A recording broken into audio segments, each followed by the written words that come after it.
The James Show Podcast. But I saw the glove with not really with my own eyes. Someone put a CNN camera on it, and CNN put it on their network, and it showed up here in the mothership at the WBAP studios.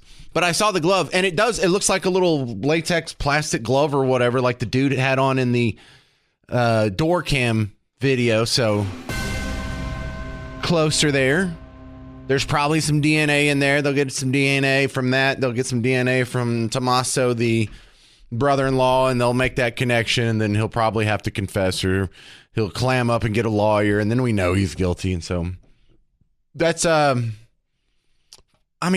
say promising. It's promising in the fact that we're finally going to get to the end of this mystery.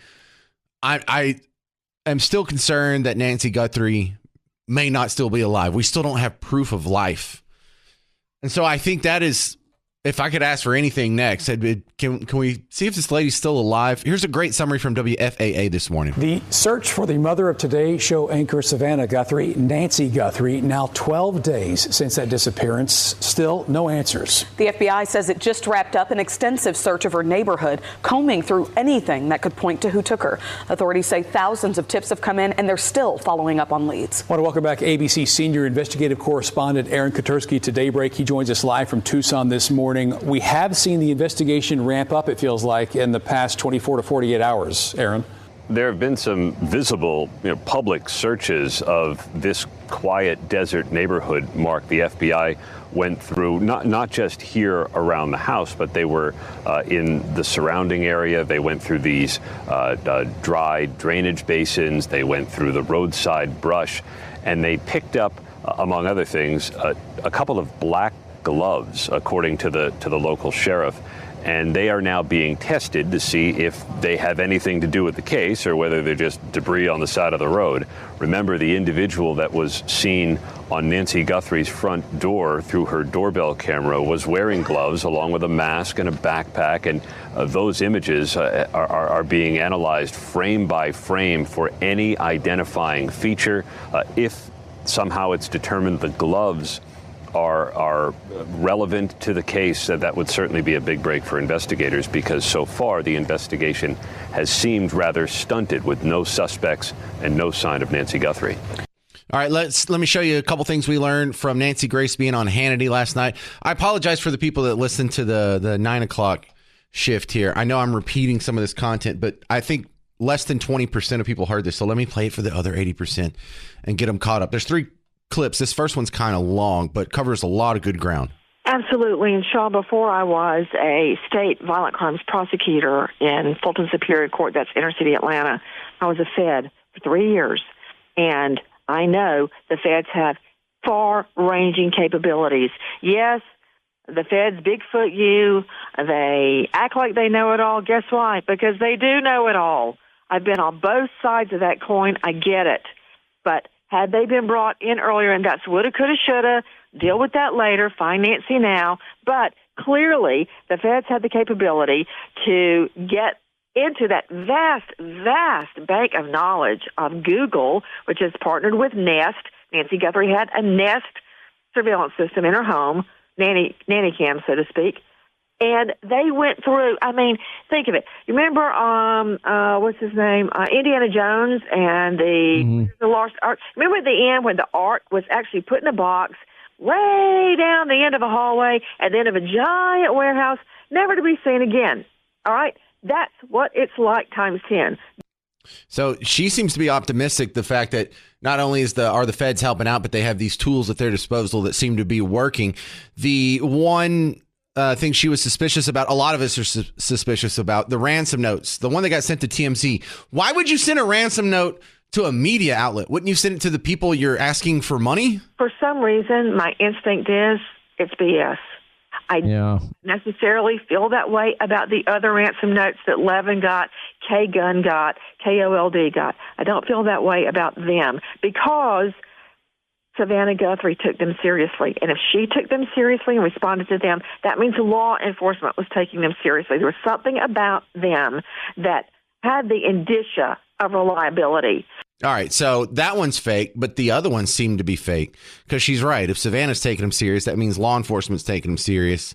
which means we should probably take them serious. So it's not just a kidnapping and all the ransom notes are fake. Some of them are for sure. But it really does come down to who is the mystery man in the doorbell video. Yeah, that's a really good point you brought up last night about the reverse AI lighting, because when I was looking at that before I joined you last night, and it was so much more clear. I was afraid I was seeing some type of an AI-generated image, and I didn't want to rely on it. But it's really amazing how much more detail you can see. And don't you know, the feds are all over that, that. And I'm just praying, especially the ski mask, the balaclava. It's very unique and I think traceable. All right, I'm pretty optimistic we're going to get to the bottom of this mystery soon. If you have any theories, 800-288-9227. I think we're pretty much all caught up on what's happened just today in the Guthrie case. Rodney, Red Oak, you're on WBAP. Your thoughts?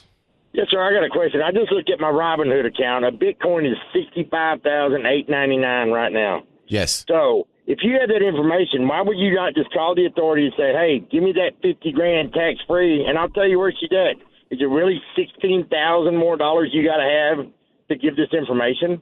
I think it's the most bogus thing I've heard in this whole deal. Wait, what do you mean? That they're asking for the ransom in Bitcoin?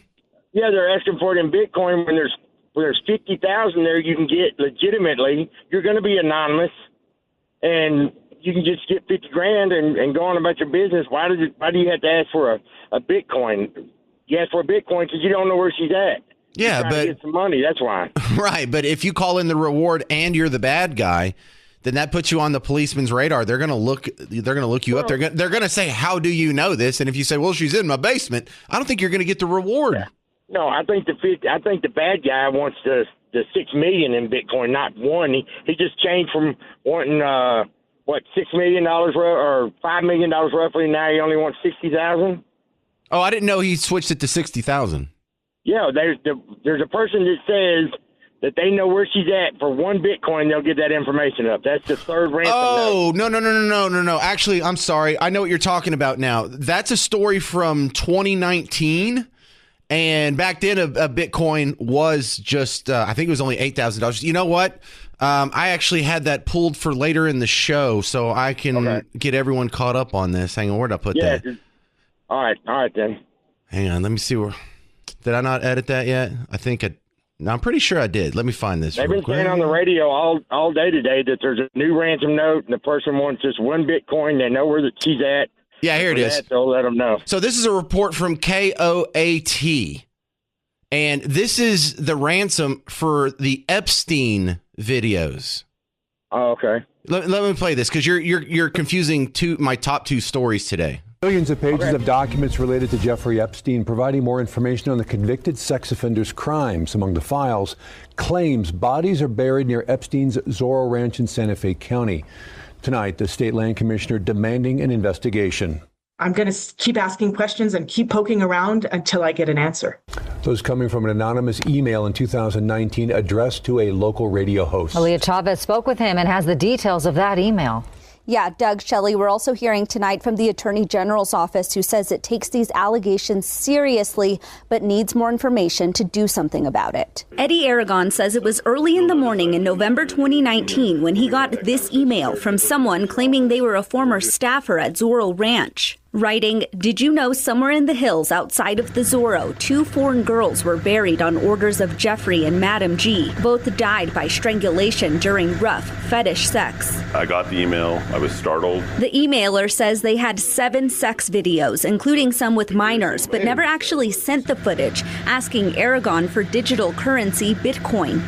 Approximately at that time, Bitcoin was worth about $8,000. They wanted in exchange 1 Bitcoin for the videos that they had in possession. Aragon says he didn't know what to do with the email, so he sent it to the FBI. I've since referred to the FBI on a number of other things, and I've never heard back from them on anything. Fast forward 6 years later, the DOJ released Aragon's email as part of the Epstein files. Matters. I think that New Mexicans need answers. I think the victims need answers. That's what prompted New Mexico Public Lands Commissioner Stephanie Garcia Richard to send this letter to the Attorney General and the U.S. Attorney's Office Tuesday, asking them to thoroughly investigate this disturbing allegation regarding the referenced burials. She says she was horrified to learn in 2019 that our state was still leasing lands around Zorro Ranch to Epstein's company. All right. So, yeah, you were just one step ahead of me there. That's actually my next story. That's the Epstein rabbit hole that I had teased in the last segment. Are there a bunch of bodies that we're going to find of foreigner children on his ranch in New Mexico or elsewhere? Barf. How much worse can that story get? Ken in Arlington, you're next up on WBAP. Hey, but the son-in-law's DNA is all over that house. So all they have to do is just match it to the glove. Well, yeah, but how do you know it's his DNA? You still have to have a sample from him. They're going to ask him for a sample. If he doesn't get a sample and lawyers up, you know what that means.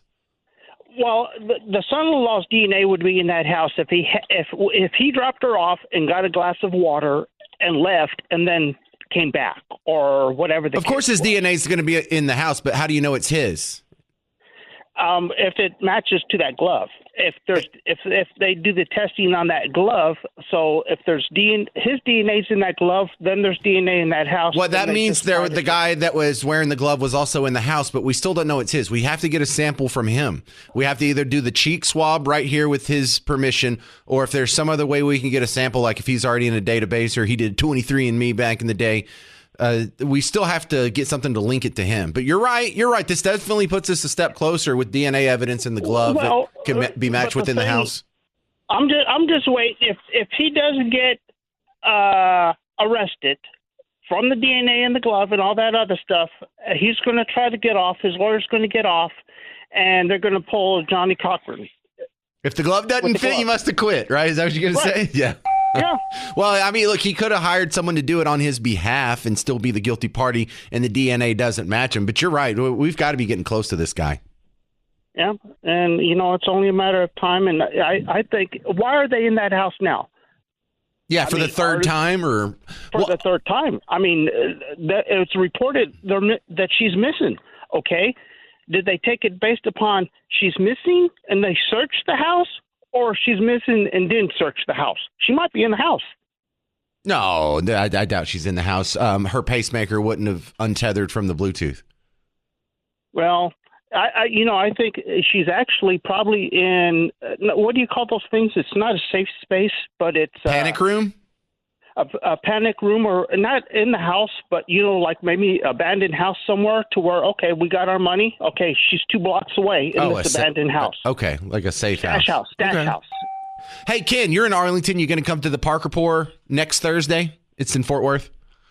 Sure, I'll try. Just thought I'd put you on the spot there and ask you in front of everybody. The next Parker Pour is happening at the Whiskey and Rye Bar. It's in the bottom of the Omni Fort Worth Hotel. Downtown Fort Worth. It's that cool building that has the pointy sides with all the pointy balconies sticking off of it. Looks real modern and futuristic. We're in the lobby bar there. It's called Whiskey and Rye. I'll be doing a live show a week from today from 2 to 5 and then hanging out from 5 to 7, having a little happy hour action with anyone who wants to hang out. Will in Frisco, you're on WBAP.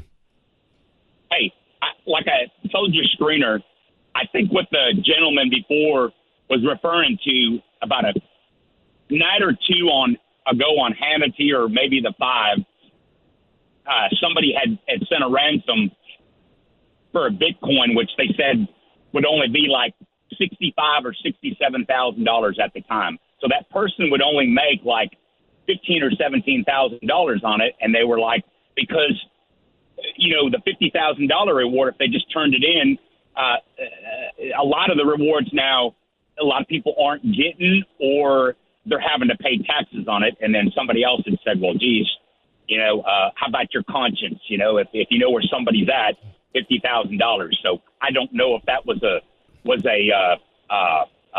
So did I get that wrong, Will? Like he wasn't referring to the other Epstein story where someone was doing a ransom for a Bitcoin?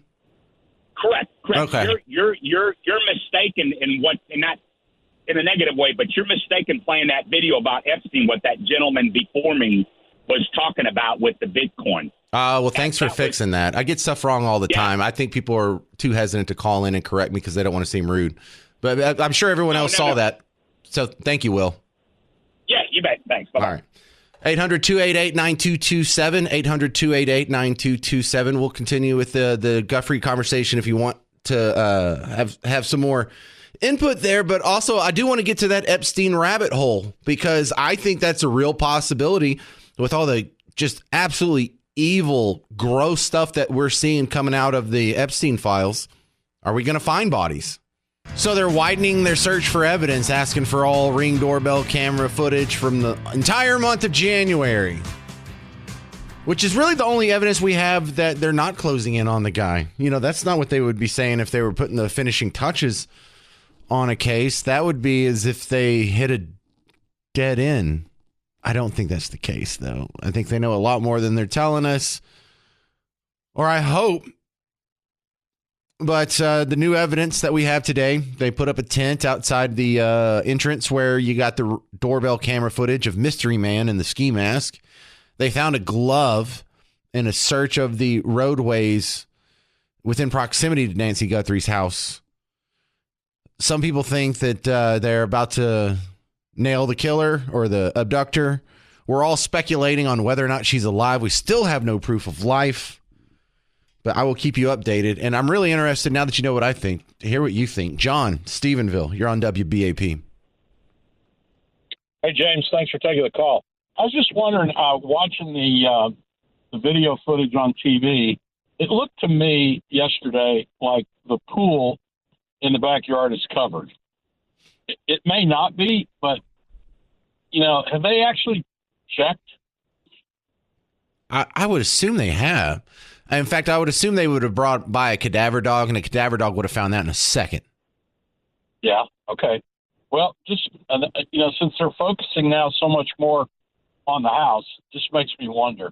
But hopefully it'll turn out better than what it looks like right now. Well, that makes me wonder too, because what are y'all coming back for that you didn't think about last time? You didn't think to maybe secure the scene and get all the evidence? There's more evidence that you need. What did you forget? Are you guys letting things fall through the cracks? Because when they went to Annie Guthrie's house twice, I was also thinking, well, what the hell did y'all forget about the first time? So I don't have any answers for that one, John. Yeah. Okay. Thank you, sir. Yep. Brian, Roanoke, you're on WBAP. Hey, Brian. Hey, how you doing? I had a couple of thoughts that I haven't heard anyone talk about. His shoes, to me, look like there's either one of those white booties or socks over the shoes, so you can't, you know, really get a trace of his shoe size or his type. And oh, you mean like the little booties that they wear in the hospital, or? Yep, that type. It looks like a white, something is over the shoe. It looks to me like a tube sock or a booty, or even those white outfits. Imagine if I think the guy might be smarter than we think. Everyone's like, this guy's inexperienced. You know, I thought the tape, if he has these rubber things on his hands, there's no way you're going to be able to peel a piece of duct tape with rubber gloves on. He's like, okay, I can't cover this up with tape. He actually probably just like, I got to find something quick, and because he's going to have to take the glove off, and then it's easier just to cover it with whatever shit he can find. Sorry about that stuff. Dump. You got it? Somebody said a bad word while he was making a good point. Because we haven't heard a lot about this point, but, you know, Brian and Roanoke is making some valid points there. If he clean up his potty mouth, that maybe this guy's not an idiot. Maybe he is a professional, you know, and the booties maybe would be a good sign of that. I haven't really had to wear booties a whole lot. I remember there were a few times when I was working at a moving company and we would be going to some nice new awesome house on Straight Lane or in Highland Park, and they'd make you wear the booties. But if that's true, then he is a professional, or he's a guy who works in contracting. He's a subcontractor of some sort. Maybe he does some flooring, or maybe he lays tile in the bathroom, but he has proximity to the booties, because when you go into new houses, they make you wear booties a lot. And a lot of times if you're doing something that involves the flooring, then there's going to be other sensitive flooring issues going on in the same house. And I don't know. In the limited experience I've had in working in construction in a moving company, that's the only time I've come across booties outside of the hospital setting. So, hey, good pickup, Brian from Roanoke. Just had to dump it. So some new video's been released. Somehow TMZ got a hold of it first. Why are they the vanguard of our breaking news system here, but hey, they are. We have video that was recorded just 5 miles away from Nancy Guthrie's home on the night of the kidnapping. And let's see, 1:52 a.m. is when this new video is recorded. Now we know the time stamps, the time window for Nancy Guthrie's disappearance somewhere between 1:47 and like 2:22 or something to that effect. But in this one, it kind of ticks me off that it's blurred. They pixelated the guy's head in this new video. I mean, I'm just passing along what TMZ passed along. And so we think it's the same guy. For one thing, it's 2 a.m. There's not a whole lot of people who are traipsing around. Number 2, he's dressed quite similar. It's hard to tell if that's exactly the same clothes, but it looks similar. The big evidence is the backpack. So the backpack that the mystery man is wearing in the doorbell camera that you and I saw for the first time yesterday looks quite similar to the backpack that this dude's carrying around. However, it's at more of a distance. And I think it's the same backpack, but I'm not 100% sure. Now, I can't really tell a whole lot about the guy except for, I guess he's a white fella because it's pixelated. I can't even tell if he's bald-headed or not.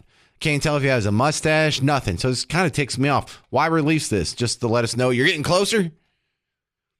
So I think they know who the guy is. I mean, I guess this guy's kind of bald, isn't he?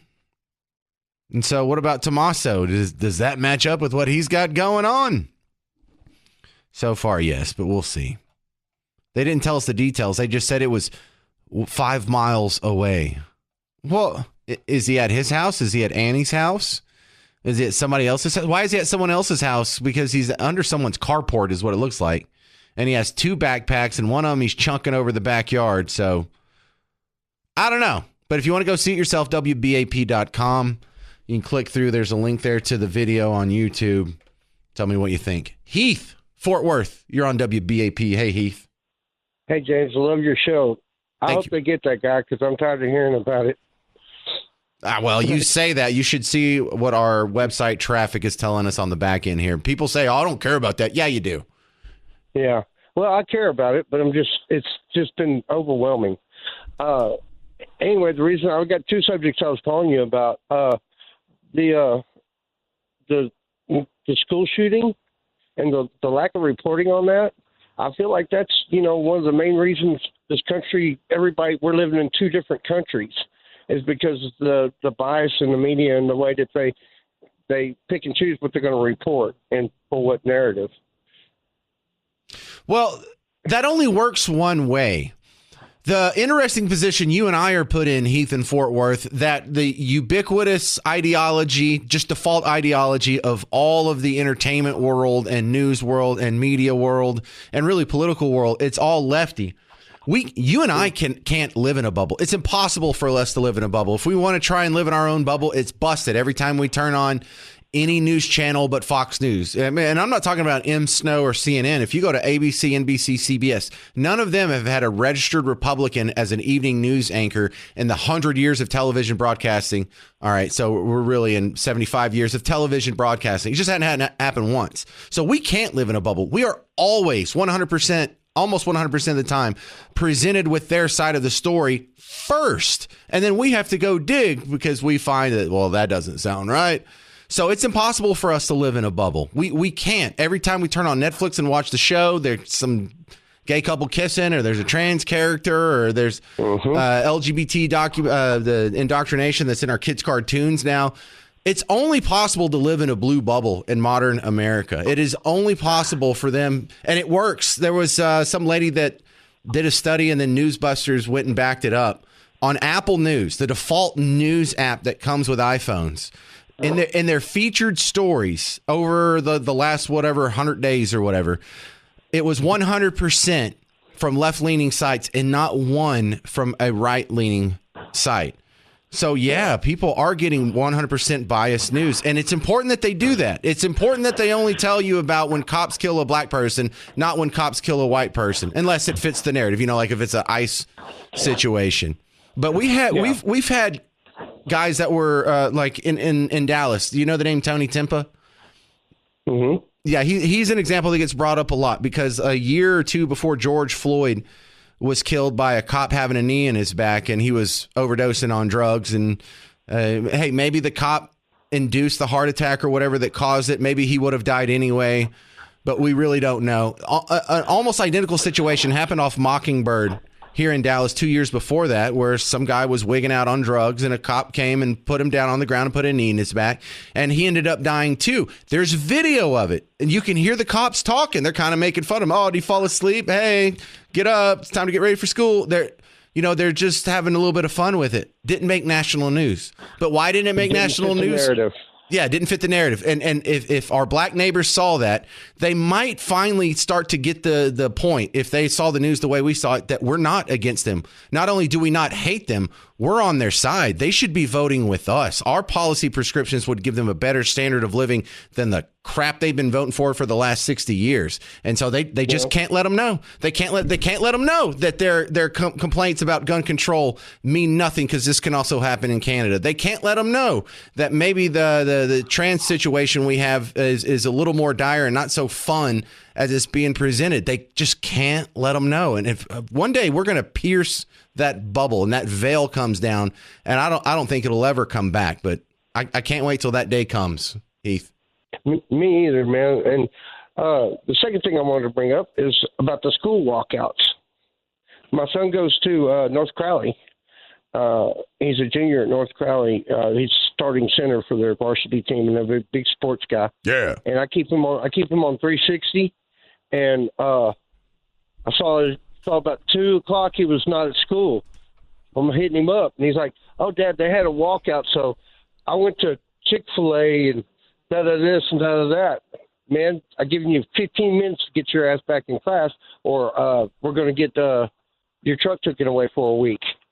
And so the thing you had on yesterday about the Nazis, the way they forced school-age kids to participate in government, it's the same thing. Same thing, socialism at its finest. Yeah, for those of you who don't know, 360 is the app that parents use to track our kids. I track the snot out of my kids, man. I am spying on my kids. I use the Alexa app, and I can just drop in and listen in their room at any time, see what they're saying to their friends. I snatch their phone up. I go through their Snapchat.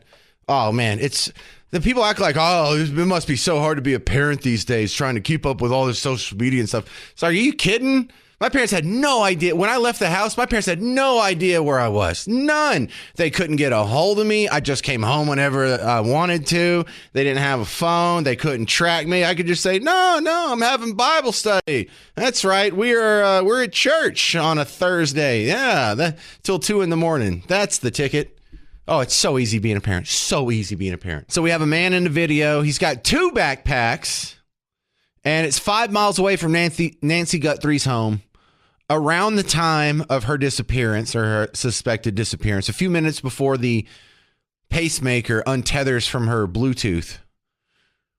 And a couple of things that make you think it's the same guy as the mystery man in the doorbell camera. He's dressed similar. I don't know if that's the same shirt and pants, but this is at least in color. The backpack looks like it might be the same backpack, but here he has 2 backpacks. All right. I don't know what's going on there. He's in somebody's carport, someone's driveway. And it looks like he goes to where there's a 6-foot-high brick wall, and he puts one of the backpacks over the brick wall. Now, a lot of people are identifying the reflective straps that were on they're clearly seen in the doorbell video to what looks like maybe reflective straps, because this is from a distance in the new video. If you want to see it, WBAP.com. Just click through that top link there. You'll see the YouTube link. But there's a couple of combos here. The thing that almost makes me mad about this is they blurred the dude's face out. They pixelated his face. Now, if you're trying to get the rest of the world to help you find this guy, wouldn't you leave his face unblurred? Even if you're saying he's just a person of interest and not a suspect, wouldn't you leave his face unblurred? Wouldn't it help us all find him if it wasn't blurred? So the Nest camera was disconnected at 1:47. At 2:12, I said it wrong in the last segment. At 2:12, camera software detected a person. And then it was later, her phone and pacemaker were untethered. So there's about 19 minutes between that and this video here, because the video of the man with two backpacks left the scene in this video before Nancy was kidnapped. So if he is the kidnapper, he would have had 19 minutes to drive 5 miles, put on his disguise, and be in that other camera, be in that other doorbell video. So they're saying, like when they say there was, at 1:47, Nancy's Nest camera was disconnected. Disconnected from what? The outside world? From the Wi-Fi? Was it ripped out of the wall? Because if it was ripped out of the wall at 1:47, how do we see him showing up at 1:53? So I think maybe he thought he disconnected the camera or disabled the camera and forgot about the one right by the door. That doesn't make any sense. Why would they blur out and pixelate his head? That doesn't make any sense. If he is a guy that's getting ready to go kidnap somebody, why would he be dropping off a backpack? Wouldn't he be picking up equipment to take with him? So that doesn't make sense. So I don't have any answers for you. I'm just, like I said, I'm passing along the new information as soon as we get it. The James Show Podcast.